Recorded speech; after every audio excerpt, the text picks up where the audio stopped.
Hauser stood alone on the edge of the platform, his cello case resting beside his feet like an old companion that had survived every storm with him.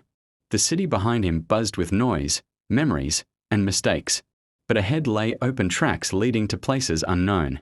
For the first time in years, Hauser wasn't running from pain. He was walking toward possibility.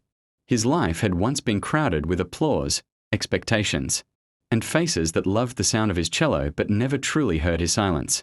Fame had filled concert halls, yet emptied his heart. Relationships cracked under pressure, promises faded, and one by one, doors closed. When the noise became unbearable, Hauser chose solitude, not as punishment, but as healing. He boarded the train with a single ticket and no return date. No manager, no schedule, just his cello and the quiet belief that music could still save him. The journey took him through small towns where nobody recognized his name. In one village, he played beneath a tree at sunset.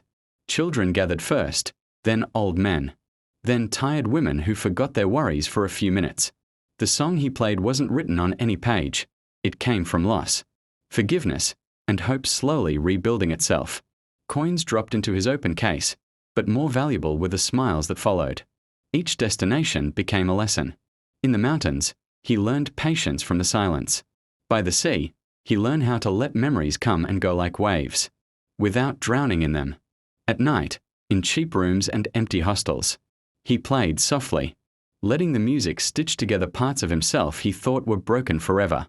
One evening, on a quiet street lit by golden lamps, Hauser played a hopeful song unlike anything before. It wasn't dramatic or sad. It was gentle, steady, and alive. The melody spoke of roads yet to be traveled and mornings that hadn't arrived.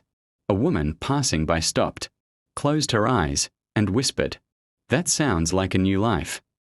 Hauser smiled. For the first time, he believed it. He realized then that his cello was not a reminder of who he used to be, but a bridge to who he was becoming. Every note was a step forward. Every pause was a breath of courage. He no longer needed stages or crowds. The world itself had become his audience. As dawn broke, Hauser packed his cello and continued walking. He didn't know where the road would end, and that uncertainty no longer frightened him. His past remained behind him, not erased, but transformed into music. Traveling solo, guided by hope and a song that refused to fade. Hauser began again, not as a man chasing fame, but as a soul finally at peace with the sound of his own journey.